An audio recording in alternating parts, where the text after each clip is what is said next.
মুসল্লিদের সাথে আগে আগে প্রস্তুতি নাও। ফাসাউ দ্বারা দৌড়ানো বোঝানো হয়নি, প্রমাণ কি? কারণ বিশ্বনবী দৌড়ে দৌড়ে নামাজে যেতে নিষেধ করেছেন।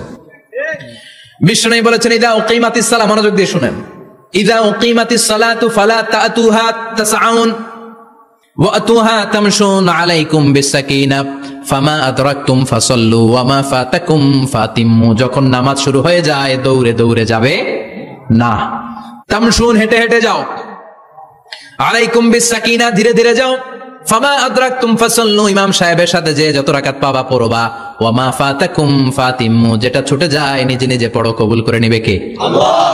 কিন্তু দৌড়ে যায় নামাজ ধরা যাবে না। খবরদার, ধীরস্থির ভাবে যাবেন।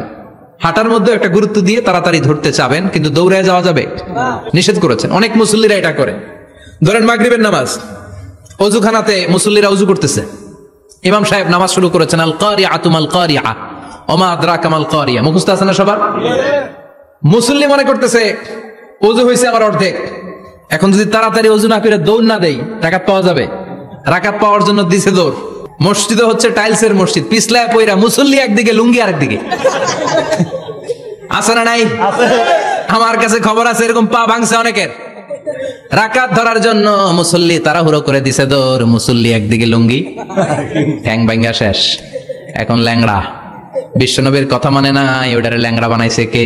আল্লাহ। এই জন্য বিশ্বনবী বললেন খবরদার দৌড়ে যাবে না, একামত হয়ে গেলে ধীরস্থির ভাবে যাও। কেননা দৌড়ে দৌড়ে আপনি কার দরবারে যাবেন? উনি তো সব রাজার বড় রাজা, মহারাজা। মহারাজার দরবারে তাড়াহুড়ো করা যায় নাকি? না। ফিট হয়ে কাপড় চোপড় পরে আতর টাতর মেখে ধীরস্থির ভাবে যাবেন। দৌড়ে গেলে আপনার হার্টবিট বেড়ে যাবে, আপনার ব্রেথ ইন ব্রেথ আউট, শ্বাস প্রশ্বাস বেড়ে যাবে। তো হাঁপানির চোটে তো আপনি হাঁপাতে থাকবেন। আপনি তাহিয়া পড়বেন কখন, তাসবিহ পড়বেন কখন, আল্লাহর প্রশংসা করবেন কখন? চিল্লা এখন ঠিক কিনা? এজন্য আল্লাহ বললেন ফাসাউ ইলা যিকরিল্লাহ। জুমার নামাজের আযান যখন হয়ে যায় তোমরা আল্লাহর জিকিরের দিকে ধাবিত হও। যিকরিল্লাহ, আল্লাহর স্মরণ। জিকির মানে কি? আল্লাহর স্মরণ। কিন্তু এই জিকির দ্বারা এই আয়াতে উদ্দেশ্য হচ্ছে আল খুতবাতাইন, জুমার দুই খুতবা। জুমার জিকিরের অনেক অর্থ আছে। জিকির মানে সালাত, জিকির মানে কোরআন, জিকির মানে ওয়াজ, জিকির মানে সম্মান। আবার জিকির মানে জুমার দুই খুতবা। আবার জিকির মানে সুবহানাল্লাহ, আলহামদুলিল্লাহ, লা ইলাহা ইল্লাল্লাহ, সুবহানাল্লাহ, আলহামদুলিল্লাহ, লা ইলাহা ইল্লাল্লাহ, লা ইলাহা ইল্লাল্লাহু মুহাম্মাদুর রাসূলুল্লাহ সাল্লাল্লাহু আলাইহি ওয়াসাল্লাম। এটাও জিকির। সুবহানাল্লাহ, আলহামদুলিল্লাহ, আল্লাহু আকবার। এই তিন জিকিরের চেয়ে শ্রেষ্ঠ কোন জিকির আছে? কথা কন।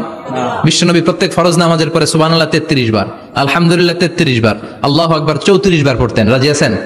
সবাই পড়তে রাজি আছেন? লাফালাফি করবেন না তো? ঘাড় বাঁকা করবেন না তো? হুই হুই করে চিল্লাফাল্লা করা যাবে?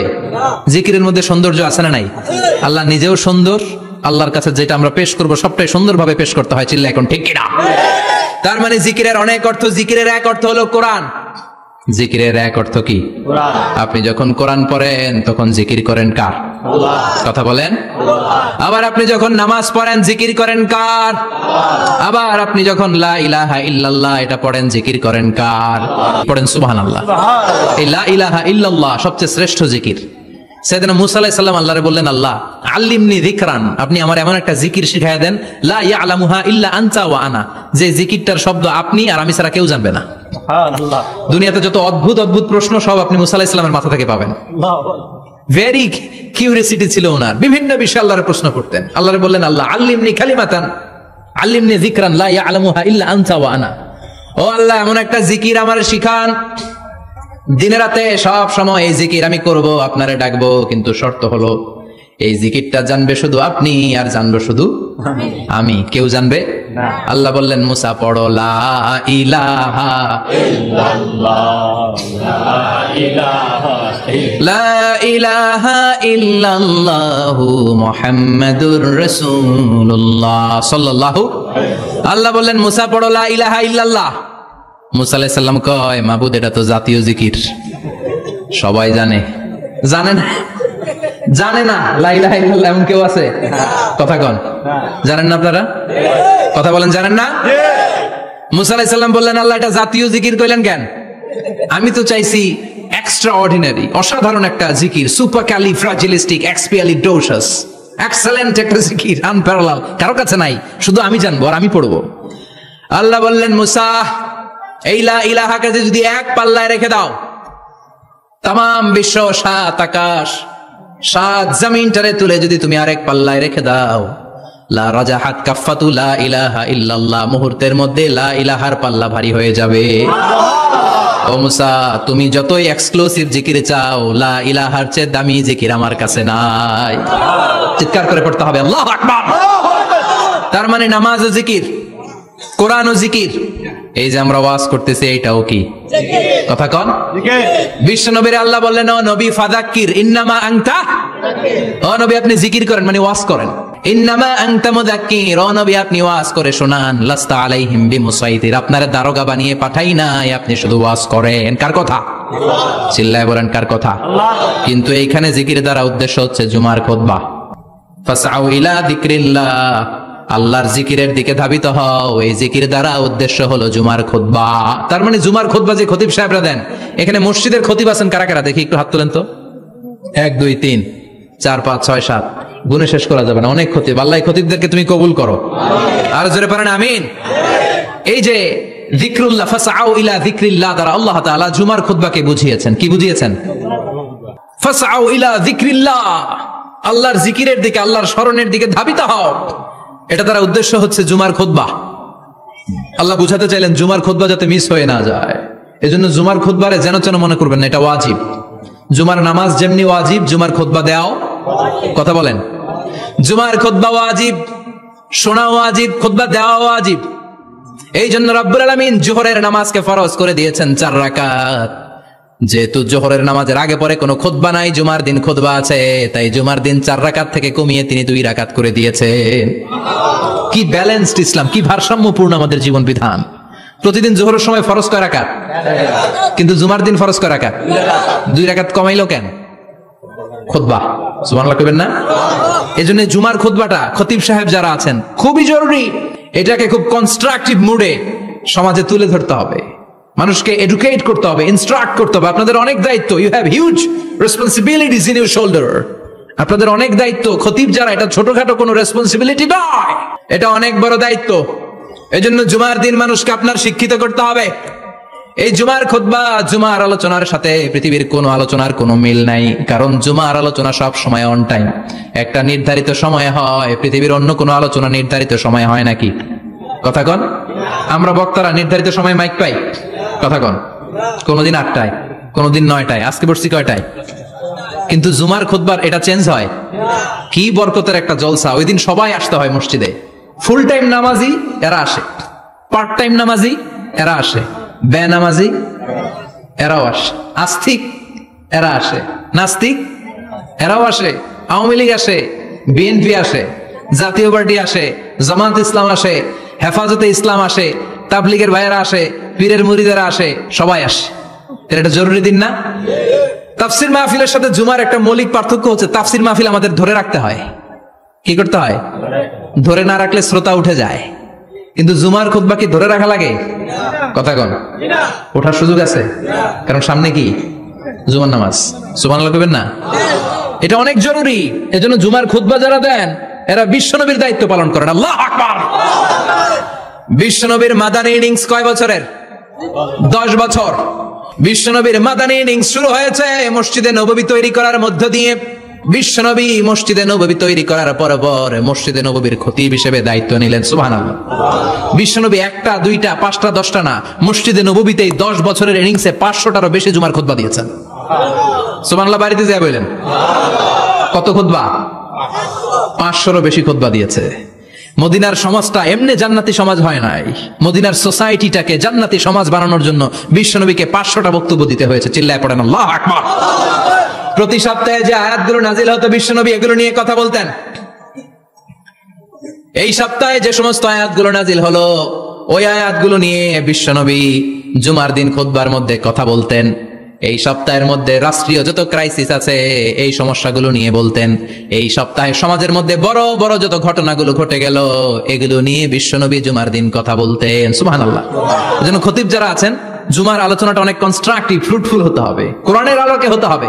বিশ্বনবী জুমার খুতবা দিচ্ছেন, হঠাৎ বিশ্বনবী দেখলেন হাসান আর হুসাইন লাল দুইটা জামা পরে জুমার মসজিদের মধ্যে ঢুকে একবার কাতারের এইদিকে দৌড় মারে, আরেকবার ওইদিকে দৌড় মারে।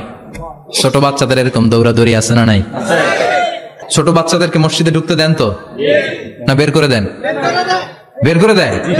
সর্বনাশ, বাচ্চাদেরকে মসজিদ থেকে বের করবেন না, কখনোই বের করবেন না। তুরস্কের বিভিন্ন মসজিদে বড় বড় ফেস্টুন দিয়ে লেখা থাকে, তারাবির নামাজে, জামাতের নামাজে মুরব্বীরা যখন সামনে নামাজ পড়বে, পিছন থেকে যদি ছোট বাচ্চাদের চিল্লা চিল্লি আর কিচির মিচির শব্দ শুনতে না পাওয়া যায়, তাহলে ভবিষ্যৎ প্রজন্ম নিয়ে আপনারা চিন্তিত থাকুন। পিছনে যদি বাচ্চাদের হই হুল্লোড় না থাকে, চিল্লা ফাল্লা না থাকে, তার মানে নেক্সট জেনারেশন এগুলো মুসল্লি হবে না, এগুলো হবে ডাকাত। এজন্য এরা বিভিন্ন প্রজেক্ট চালু করেছে। 40 দিন টানা ফজরের নামাজ যে ছোট বাচ্চারা মসজিদে এসে পড়বে, ওই প্রজেক্টের আওতা থেকে একটা করে সাইকেল দিয়ে দেওয়া হচ্ছে। সুবহানাল্লাহ কইবেন না? কুয়েতে আরেকটা প্রজেক্ট করছে, ফজরের নামাজে মুসল্লি নাই। কুয়েতের এই প্রজেক্ট হচ্ছে marriage project, second marriage project, দ্বিতীয় বিবাহ প্রকল্প। কি কাজ এই প্রকল্পের? তারা ঘোষণা দিল মসজিদে ফজরের সালাতে মুসল্লি পাওয়া যায় না, তো যারা যারা ফজরের নামাজে মসজিদে আসবে না, টাইমলি আসবে না, তাদেরকে মসজিদের টাকা দিয়ে মসজিদের অর্থায়নে দ্বিতীয় বিবাহের ব্যবস্থা করে দেওয়া হবে। এই ঘোষণা দেওয়ার পর থেকে ওই এলাকার কোন মহিলার তাহাজ্জুদ মিস হয় না। ফজর তো অনেক দূরে, তাহাজ্জুদের সময় থেকে হাজবেন্ডের টাকা শুরু করে মসজিদে যাও, তাড়াতাড়ি তাড়াতাড়ি কোথায় যাও, কারণ মসজিদে না গেলে দ্বিতীয় বিয়ে আছে না নাই? সুবহানাল্লাহ কইবেন না? What a project, what a project, কত চমৎকার প্রজেক্ট। এই প্রজেক্ট গুলো নেওয়ার দরকার আছে না নাই? এজন্য ছোট বাচ্চাদেরকে মসজিদ থেকে তাড়িয়ে দেওয়া যাবে, এদেরকেও নিয়ে যান। এরা হাসতে খেলতে চলতে ফিরতে, আমি বাইরের যত জায়গায় তারাবি পড়েছি, অনেক দেশে তারাবি পড়েছি রামাদানে, ছোট বাচ্চারা পিছনে অনেক কিচিরমিচির করে। হঠাৎ অ্যানাউন্সমেন্ট দেয়, বাবা মারা ছেলে মেয়েদেরকে শান্ত করেন, কিছুক্ষণ শান্ত, 2 রাকাত পর আবার চিল্লাচিল্লি, আছে না নাই? তো ওরা যদি না চিল্লায়, ওরা যদি লাফালাফি না করে, লাফালাফি কি 80 বছরের মুরব্বী করবে? কথা কয় না। মুরব্বী লাফালাফি করলে এটা মানাবে? ছোট বাচ্চারা লাফালাফি করবে, একজন আরেকজনের কামড় দিবে, কাঁচের গ্লাস ভাঙবে, এটাই পৃথিবীর সৌন্দর্য। চিল্লায় বলেন ঠিক কিনা? বিশ্বনবী একবার আসরের নামাজের সেজদা লম্বা করে দিলেন। সাহাবারা বললেন, নবী নামাজের পরে ধরলেন, অসুস্থ হয়ে গেলেন নাকি, অথবা কোরআনের আয়াত সেজদা অবস্থায় নাজিল হয়ে গেল নাকি? আসরের সেজদা তো এত লম্বা করতে কখনো দেখি নাই রে নবী। বিশ্বনবী বললেন, না, অসুস্থ হই নাই, কোরআনের আয়াত নাজিল হয় নাই, আমি যখন সেজদায় লুটিয়ে পড়েছি, আমার কলিজার টুকরা নাতি হাসান আমার কাঁধের উপরে চেপে বসেছে, আমি যদি সেজদা থেকে মাথা উঠাই হাসানের কষ্ট হয়ে যাবে, তাই আসরের একটা সেজদা আমি ইচ্ছা করেই লম্বা করে দিয়েছি। কি নবী ছিল, কি মায়া ছিল নাতিদের সাথে। হাসান হুসাইন, বিশ্বনবী যে নবী হচ্ছে সব নবীদেরও সর্দার, ওই নবীরে ঘোড়া বানায়, বিশ্বনবীর বাবরি চুল ছিল তো, ওই চুল ধরে এরকম ঘোড়া ঘোড়া খেলতো। বিশ্বনবীর কাঁধে বসে বিশ্বনবীর বাবরি চুল টেনে টেনে কয়ে, এটা আমার ঘোড়া। হাসান হুসাইনের গায়ের এমন কোন জায়গা নাই যে জায়গায় বিশ্বনবী চুমা দেয় নাই। আর বলতেন, রাইহানা চাইনি ফিদ দুনিয়া, হাসান আর হুসাইন হলো আমার দুনিয়ার সুগন্ধি। সাইয়্যিদা শাবাবি আহলিল জান্নাহ, জান্নাতীরা আপনারা যারা জান্নাতে যাবেন, আপনাদের সামনে 2টা পতাকা থাকবে, একটা থাকবে হাসানের হাতে আর একটা হুসাইনের হাতে। বিশ্বনবী মসজিদে নববীতে জুমার খুতবা দিচ্ছেন, হঠাৎ হাসান আর হুসাইন লাল 2টা জামা পরে কাতারের মধ্যে দৌড়াদৌড়ি শুরু করলেন। বিশ্বনবী খুতবা থামিয়ে দিলেন, মিম্বার থেকে নেমে হাসান হুসাইনকে 2 হাতে টানতে টানতে মিম্বারের উপরে নিয়ে আসলেন, যাতে মুসল্লিদের ডিস্টার্ব না হয়ে যায়। হাসানকে ডান হাতে ধরে, হুসাইনকে বাঁ হাতে ধরে বাকি খুতবাটা বিশ্বনবী তখন শেষ করলে। 500টা খুতবা দিয়েছেন। কয়টা? চিল্লায় বলেন কয়টা? আবার বিশ্বনবী জুমার খুতবা দিতে দাঁড়ালেন, এক সাহাবী এসে বসে বলল, বিশ্বনবী বললেন, কম দাঁড়াও, 2 রাকাত পড়ছো? সাহাবী কয়, না পড়ি নাই। বিশ্বনবী বললেন, এরকা রাকাতেন, 2 রাকাত পড়ো। সাহাবী 2 রাকাত পড়া শুরু করলেন, বিশ্বনবী আবার খুতবা দেওয়া শুরু করলেন। খুতবার নিরবিচ্ছিন্নতাকে ভঙ্গ করে বিশ্বনবী তাকে দাঁড়াতে বললেন, 2 রাকাত নামাজ পড়তে বললেন। তার মানে খতিব সাহেব মন গড়া শুধু খুতবা দিয়ে যায় না, ডানে বায়ে কোথায় কি হচ্ছে সবকিছু নজরে রেখে, কন্ট্রোলে রেখে, সামাজিক সব সমস্যার কথাগুলো তুলে ধরে অসামাজিক কার্যকলাপের বিরুদ্ধে হুঙ্কার দিয়ে জুমার প্ল্যাটফর্মটাকে শক্তিশালী করাই হচ্ছে একজনের খতিবের দায়িত্ব। চিল্লায় এখন ঠিক কিনা?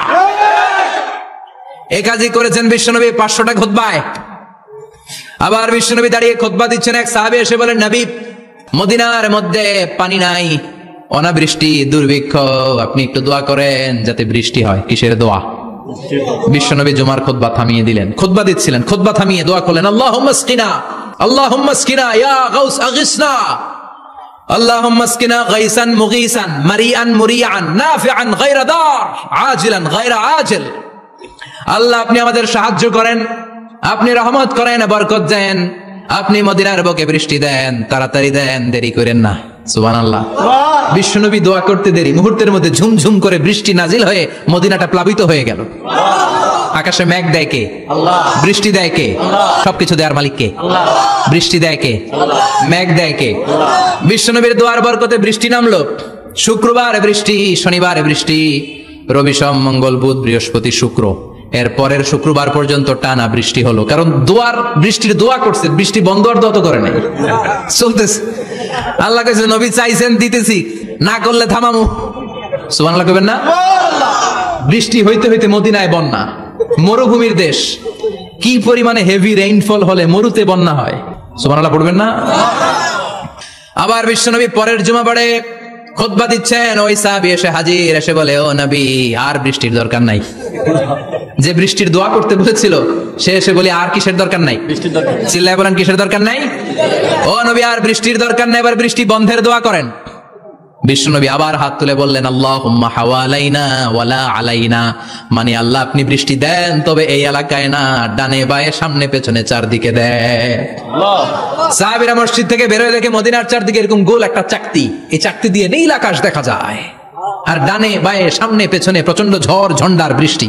মদিনার আকাশে এক ফোঁটাও বৃষ্টি নাই। চিল্লা এখন সুবহানাল্লাহ। এগুলো হচ্ছে বিশ্বনবীর খুতবার বরকত। 500টা খুতবা দিয়েছেন, এজন্য খতিব সাহেবরা ভালো করে খুতবা দেওয়া দরকার আছে না নাই? আল্লাহ বললেন, ইযা নুদিয়া লিস-সালাতি মিন ইয়াউমিল জুমআতি ফাসআউ ইলা যিকিরিল্লাহি ওয়া যারুল বাই। জুমার আযান যখন হয়ে যায়, জুমার নামাজ পড়তে যাও, বেচা কেনা বন্ধ করে দাও। কার কথা? Allah. Close the shop, shut down the shop, close the market. Market বন্ধ, দোকানের শাটার নামাও, ক্যাশ বক্সে তালা ঝুলাও, ব্যবসা প্রতিষ্ঠান মার্কেট সবগুলো বন্ধ করে একজনের জিকিরের দিকে ছুটবা। তিনি কে? আল্লাহ।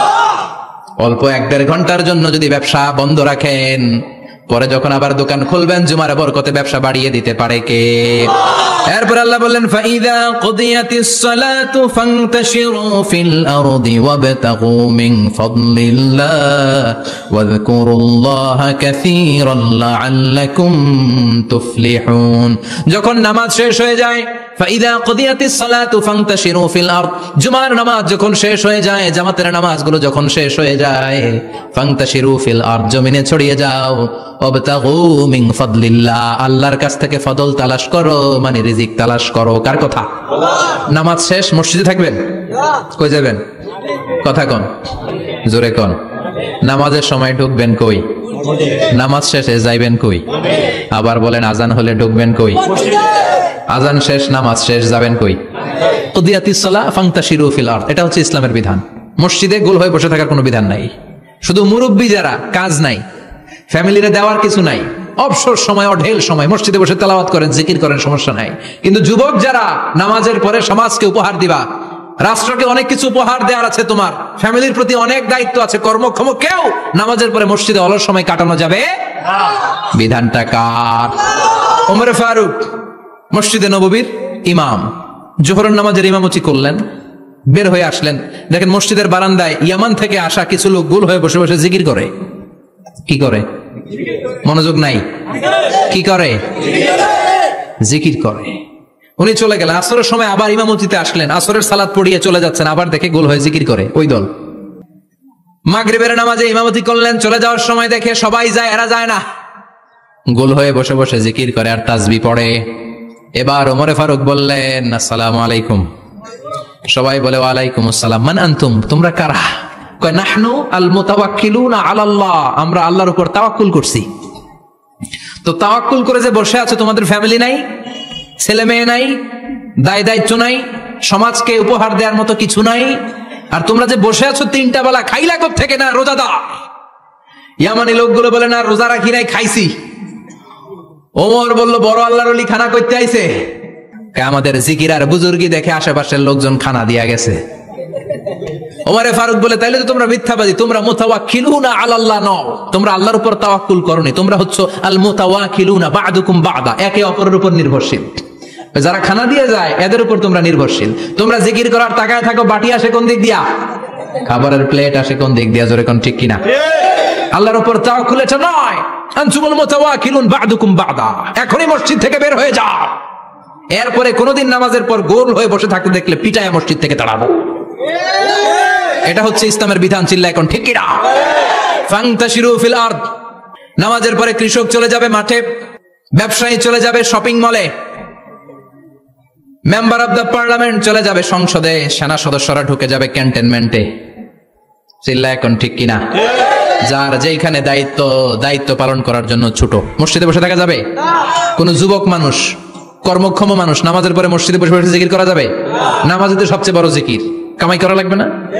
মেয়ে কোথায় গেল, ছেলে কোথায় গেল, ফ্যামিলির খোঁজ খবর নেওয়ার দরকার আছে না নাই? চিল্লায় আছে না নাই?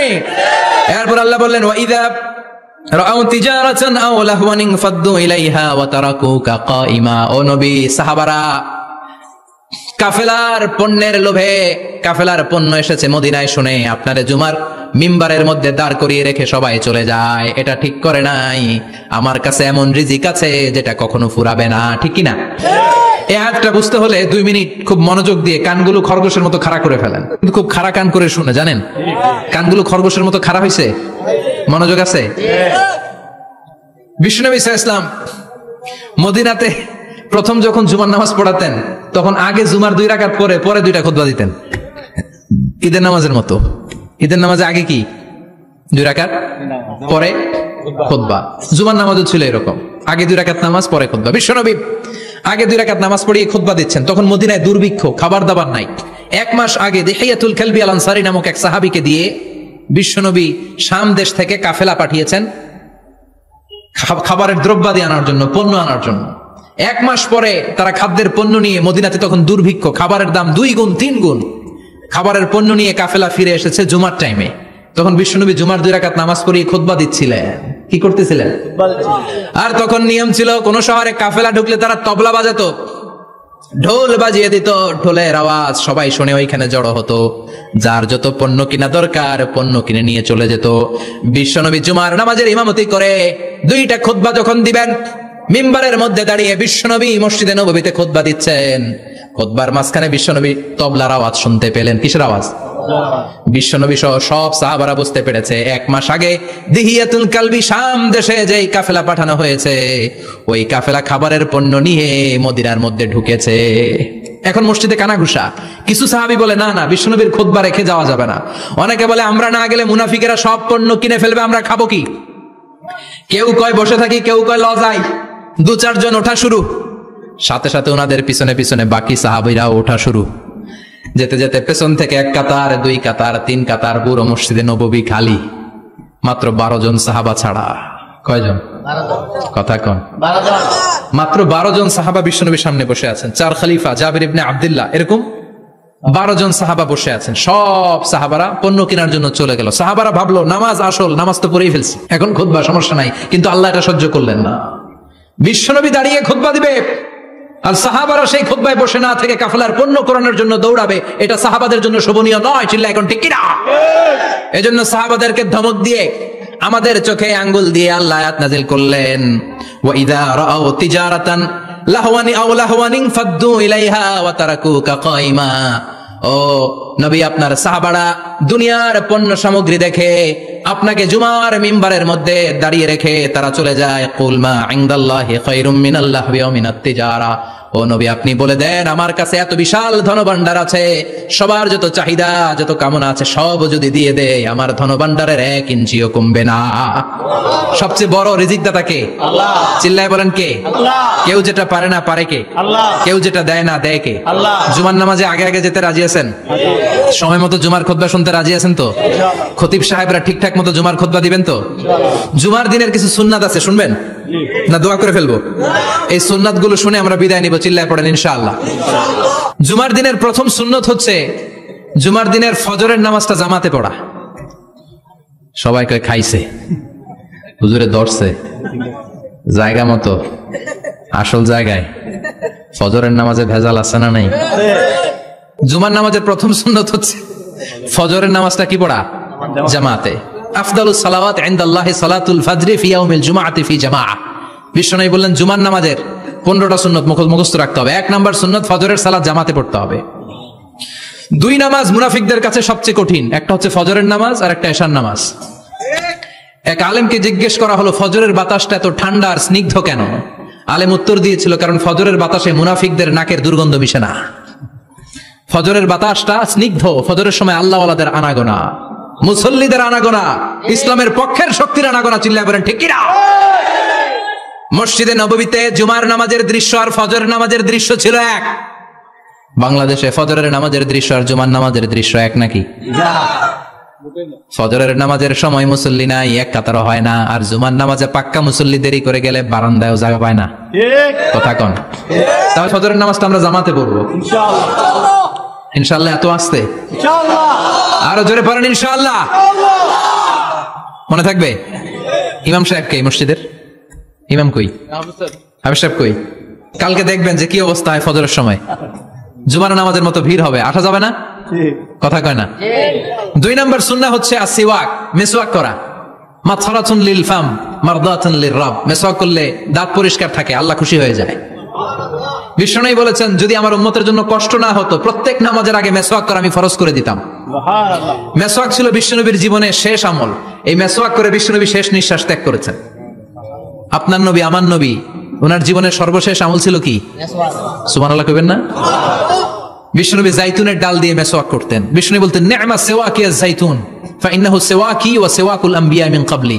জাইতুনের ডালের মেসওয়াক কতই না ভালো, কারণ এটা দিয়ে আমিও মেসওয়াক করি, আমার আগে সব নবীরাই জাইতুনের ডাল দিয়ে মেসওয়াক করেছে। সুবহানাল্লাহ। 3 নাম্বার হচ্ছে দুহুন, তেল মালিশ করবেন। বিশ্বনবী জাইতুনের তেল দাড়িতে, চুলে আর গায়ে দিতেন। বিশ্বনবী বলতেন, ওয়াদাহিনু ফাইন্না ফিত তাদহিনি বারাকাত। তেল খাও, তেল দাও, তেল মালিশ করো, তেলের ভেতরে আল্লাহ বরকত ঢুকাইয়া দিছে। তেল দিবেন তো? 4 নম্বরে আত্তিব, জুমার দিনে সুগন্ধি লাগিয়ে যাওয়া সুন্নাত। লাগাবেন? লাগাতে রাজি আছেন? বিশ্বনবী বলতেন, এই দুনিয়ার 3টা জিনিস আমার কাছে সবচাইতে প্রিয়। হুব্বিবা ইলাইয়া মিন দুনিয়াকুম সালাস। এক হচ্ছে আন-নিসা, নারীদেরকে আমি পছন্দ করি। 2 হচ্ছে আত্তিব, সুগন্ধি লাগাতে আমি পছন্দ করি। বিশ্বনবীর কেউ সুগন্ধি হাদিয়া দিছে, বিশ্বনবী নেয় না, এরকম কোন ঘটনা ঘটে নাই। আল্লাহু আকবার। 3 নম্বরে কুররাতু আইনি ফিস সালাহ। নামাজের মধ্যে যখন আমি দাঁড়িয়ে যাই আমার চক্ষুটারে ঠান্ডা করে দেয় কে? আবার বিশ্বনবী বলতেন, আরবাউন মিন সুনানিল মুরসালিন। 4টা সুন্নাত সব নবীদের সুন্নাত। 1 নম্বরে আল হায়া, মানে লজ্জা। আরেক বর্ণনা এসেছে আল খিতান, মানে সুন্নাতে খাতনা, এটা সব নবীদের ছিল। আর সেওয়াক, সব নবীরা মেসওয়াক করেছেন। আর তিব, সব নবীরা আতর লাগিয়েছেন। আর নিকাহ, সব নবীরা বিয়েও করেছেন। চিল্লায় পড়েন আল্লাহু আকবার। 5 নম্বর সুন্নাহ হলো আল লিবাস আহসানা সিয়াব, সুন্দর জামা পরা। নট নেসেসারি যে নতুন জামা হতে হবে, পুরাতন জামাও ধুয়ে আয়রন করে পরলে একটা সৌন্দর্য আছে না নাই? ইন্নাল্লাহা জামিল ওয়া ইউহিব্বুল জামাল। আল্লাহ নিজে সুন্দর, সৌন্দর্যকে আল্লাহ পছন্দ করেন। পৃথিবীতে সবচেয়ে সুন্দর কে? ইন্নাল্লাহা ইউহিব্বু আইয়ারা আসারা নি'মাতিহি আলা আবদি। আল্লাহ তার বান্দার উপর তার নেয়ামতের ছিটেফোঁটা দেখতে চান। আপনি যদি ধনী হন, দামি জামা পরবেন, সুন্দর জামা পরবেন। অনেকে আছে অনেক ধনী, কিপটুসের মতো সিরা জামা পরে, আছে না নাই? আপনি ধনী মানুষ, আপনি সিরা জামা পরছেন কেন? আপনার যে সম্পদ আছে এটার বহিঃপ্রকাশ আল্লাহ দেখতে পছন্দ করে। আপনাকে যে আল্লাহ কি নাজ নেয়ামত দিয়েছে, অহংকার ছাড়া স্বাভাবিক বহিঃপ্রকাশটা আল্লাহ দেখতে পছন্দ করে। কোন সুবহানাল্লাহ। এরপরে 6 নাম্বার হলো ইকসারুস সালাহ আলান নবী, বিশ্বনবীর উপর বেশি বেশি দুরূদ পড়া। বিশ্বনবী বলতেন, জুমার দিন শ্রেষ্ঠ দিন, এই দিন আমার উপর বেশি বেশি দুরূদ পড়ো। ফাইন্না সালাতাকুম মা'রুদাতুন আলাইয়া, কেননা তোমরা যে আমার উপর দুরূদ পড়ো, আমি মরে যাওয়ার পরে এই দুরূদগুলো কে পাঠিয়েছে তার নাম, তার বাবার নাম সহ ফেরেশতারা আমার কবরে দিয়ে আসে। সুবহানাল্লাহ। সাহাবারা বললেন, ইয়া রাসূলুল্লাহ কাইফা সালাতুনা মা'রুদাতুন আলাইক, আপনি মরে যাওয়ার পরে আমাদের দুরূদ কেমন করে আপনি দেখবেন? ওয়াকাদ আরিমতা, আপনি তো পচে গলে মাটির সাথে মিশে যাবেন। বিশ্বনবী বলেন, ইন্নাল্লাহা হাররামা আলাল আরদি আন তাকুলা আজসাদাল আম্বিয়া, নবীদের লাশকে খেয়ে ফেলা, নবীদের লাশকে পচিয়ে ফেলা জমিনের সব মাটির জন্য আল্লাহ হারাম করে দিয়েছে। নবীদের লাশ পচে না, নবীদের লাশ গলে না। যারাই বিশ্বনবীর উপর দুরূদ পড়বেন, আপনার নাম সহ, আপনার বাবার নাম সহ, মালাইকাতু সাইয়াহিন, একদল ফেরেশতা আছে শুধু রাউন্ড দেয় গোটা ওয়ার্ল্ডে। কারা বিশ্বনবীর উপর দুরূদ পড়েছে, এই দুরূদ নিয়ে, এই নাম নিয়ে বিশ্বনবীর কবরে তারা পৌঁছে দেয়। চিল্লায় পড়েন আল্লাহু আকবার। এরপরে বিশ্বনবী বলতেন, জুমার দিনে সূরাতুল কাহাফ পড়বা। কাহাফ পড়া সুন্নাহ। সূরাতুল কাহাফ পড়তে রাজি আছেন? রাজি আছেন তো? 18 নম্বর সূরা, কোরআনের একেবারে মাঝখানের সূরা। আলহামদুলিল্লাহিল্লাযী আনজালা আলা আবদিহিল কিতাবা ওয়া লাম ইয়াজআল লাহু ইওয়াজা, এই আয়াত দিয়ে শুরু হয়েছে, শেষ করা হয়েছে ফামান কানা ইয়ারজু লিকা রাব্বিহি ফালইআমাল আমালান সালিহা ওয়া লা ইউশরিক বিইবাদাতি রাব্বিহি। আর মাঝখানে আছে ওয়ালিয়াতালাত্তাফ, হাফেজ সাহেবরা উত্তর দাও, মাঝখানে আছে কি? কথা কন। ওয়ালিয়াতালাত্তাফ একটা শব্দ আছে সূরা কাহফের মাঝখানে। কোরআনের সব জায়গায় এক ফন্টে আয়াতগুলো লেখা, কিন্তু ওয়ালিয়াতালাত্তাফ মোটা করে লেখা আছে না? ডবল ফন্টে লেখা, মোটা, কারণ এটা কোরআনের একেবারে মাঝখানে অবস্থিত এই শব্দটা ওয়ালিয়াতালাত্তাফ। এর আগে যত শব্দ এর পরে তত শব্দ, এর আগে যত কোরআনের অক্ষর এর পরে তত অক্ষর। সুবহানাল্লাহ বাড়িতে গিয়া বিষ্ণু বললেন সূরাতুল কাহফ যে তেলাওয়াত করবে ইয়াকুনু লাহু নূর, এই সূরাতুল কাহফ কিয়ামতের দিন তার সামনে বিশাল একটা আলো হয়ে আসবে। এই আলো দিয়ে পুলসিরাত পার হয়ে ওই বান্দা জান্নাতের ভেতরে ঢুকে যাবে। আবার বিষ্ণু বলেন যারা সূরাতুল কাহফের প্রথম 10 আয়াত তেলাওয়াত করবে জুমার দিন, শেষের 10 আয়াত যারা জুমার দিন তেলাওয়াত করবে, দাজ্জালের ফিতনা থেকে তাদেরকে মুক্ত রাখবে কে? সুবহানাল্লাহ পড়বেন না? সূরাতুল কাহফ দিয়ে সকাল শুরু করতে রাজি আছেন? সবাই রাজি? এরপর আত-তাবকির ইলাল মসজিদ, মসজিদে আগে আগে যাওয়া সুন্নাত। আগে যিনি যাবে উনি কি পাবে? তারপরে গরু, তারপরে বকরি, তারপরে মুরগি, মুরগির পরে ডিম না আন্ডা? আন্ডা। আল মাশিউ আলাল ইকদাম, বিষ্ণু বললেন হেঁটে হেঁটে জুমার নামাজে যাওয়া সুন্নাহ। রিকশা, হুন্ডা, সাইকেল, সিএনজি দিয়ে গেলেও হবে, কিন্তু হেঁটে গেলে সওয়াব বেশি না কম? প্রতি কদমে কদমে আমলনামায় সওয়াব দিয়ে দিবে কে? এরপরে বিষ্ণু বললেন আদামু তাখাত্তি রিকাবান নাস, মানুষের ঘাড় ডিঙ্গিয়ে সামনে না যাওয়া সুন্নাহ। অনেকে জুমার দিন আসে সবার শেষে বসতে চায় সামনে, এরকম ডাকাইত আছে না নাই? বিশ্বনবী জুমার খুতবা দিচ্ছেন, হঠাৎ এক সাহাবী সব সাহাবীর ঘাড় ডিঙ্গিয়ে ডিঙ্গিয়ে সামনে আসতেছে বুলেটের মতো। বিশ্বনবী বললেন থামো, এই যে বসো মিয়া, ফাকাদ আযাইতা ওয়া আনাইতা, আসছো দেরি করে আবার মুসল্লিদেরকে কষ্ট দিচ্ছ। যেখানে জায়গা পাবেন ওইখানে বসবেন, মানুষের ঘাড় ডিঙ্গিয়ে সামনের কাতারে যাওয়া এটা ঠিক না। এজন্য জুমার দিন আগে আগে আসার চেষ্টা করবেন। রাজি আছেন তো? এরপরে বিশ্বনবী বললেন দুখুলুল মসজিদে রাকাতাইন, জুমার নামাজের দিন মসজিদে ঢোকার পরে 2 রাকাত পড়া সুন্নাত। কয় রাকাত? রাজি আছেন? কবলাল জুমা বাদাল জুমা, অনেকে প্রশ্ন করে বাদাল জুমা 4 রাকাত, মসজিদে পড়লে 4, ঘরে পড়লে 2, কিন্তু কবলাল জুমা সুনির্ধারিত নয়, অনির্ধারিত। মা কদ খুদ্দিরা লাগ, যত আপনার তৌফিকে কুলায় 2 রাকাত করে করে 2, 4, 6 ইমাম সাহেব খুতবা দেওয়ার আগ পর্যন্ত আপনি যদি আধা ঘন্টা আগে যান আপনি 10 রাকাত পড়তে পারবেন। চিল্লায় বলেন ঠিক কি না? এরপরে বিষ্ণু বলেন ইনসাত, চুপ থেকে খুতবা শুনবা। জুমার খুতবার সময় কথা বলা যাবে নাকি? কথা কম। বিষ্ণু বললেন তোমার সামনে কেউ কথা বলতেছে, তুমি যদি বলো চুপ করো, এটাও তুমি খারাপ কাজ করছো। চুপ করো তোমার কইতে কইছে কি? চুপ করো বলে তুমি আরেকটা ভেজাল লাগাইছো। চিল্লায় বলেন ঠিক কিনা? তাহলে জুমার নামাজে কথা বলা যাবে না, কেউ কথা বললে চুপ করো এই কথাটাও বলতে বিশ্বনবী নিষেধ করেছেন। চিল্লায় বলেন ঠিক কিনা? এরপরে মজার একটা কথা বিশ্বনবী বলেছেন, জুমার নামাজ পড়তে যেয়ে যদি কারো ঘুম আসে জায়গা চেঞ্জ করে বসো। জুমার নামাজ পড়তে যেয়ে ঘুমান না, এরকম কে কে আছেন আল্লাহর ওলি? হাত তোলেন। হাত তুলতে পারবেন? আমিও তুলতে পারবো না, আমি কত ঘুমাইছি। জুমার খুতবা শুনতে গেলে ঘুমাস, কারণ রহমত নাজিল করে কে? আল্লাহ। পুরো মসজিদের ডানে বায়ে রহমতে ঠাসা, খালি ঘুম আর ঘুম। আছে না নাই? ঘুম আসলে কি করবেন? উঠে যাবেন, উঠে জায়গা চেঞ্জ করবেন, পানির ঝাপটা দিবেন, ঘুম দূর করে দিবে কে? এরপরে বিষ্ণু বললেন জুমার দিন দোয়া করলে কবুল হয়। এমন একটা সময় আছে জুমার দিনে, ওই সময়ে যদি বান্দা আল্লাহর কাছে কিছু চায় সেটা না দিয়ে খালি হাতে আল্লাহ বান্দারে ফিরাইয়া দেয় না। সেটা কখন? অনেক ইখতিলাফ আছে, বেশিরভাগ মুহাদ্দিসিন বলেছেন জুমার দিন আসরের নামাজের পর থেকে মাগরিবের আগ পর্যন্ত, বিশেষ করে মাগরিবের আগের আধা ঘন্টা, এই সময় আল্লাহর কাছে বান্দা যদি কিছু চায় এই দোয়া আল্লাহ ফিরিয়ে দেয় না। এই 15টা সুন্নাত আমল করা যাবে তো? সবাই রাজি? জুমার খুতবা মনোযোগ দিয়ে শুনবো তো? আগে আগে আসবো তো? দোকানপাট বন্ধ করে জুমার নামাজের ভাবমূর্তি রক্ষা করবো তো? খতিব সাহেব যারা আছেন জুমার আলোচনাটাকে আরো কনস্ট্রাকটিভ ওয়েতে নেন। সব বন্ধ হবে, জুমা বন্ধ হবে। তাফসির মাহফিলে 144 ধারা আছে না নাই? জুমার মাহফিলে আছে। জুমার দিন 144 জারি করছে ওই মসজিদের জুমায়, কোনদিন শুনছেন? এই জন্য জুমাটাকে আমাদেরকে কাজে লাগাতে হবে। আল্লাহ তুমি তৌফিক দাও। আরো জোরে পড়েন আমিন। সুবহানাকাল্লাহুম্মা বিহামদিকা আশহাদু আল্লা ইলাহা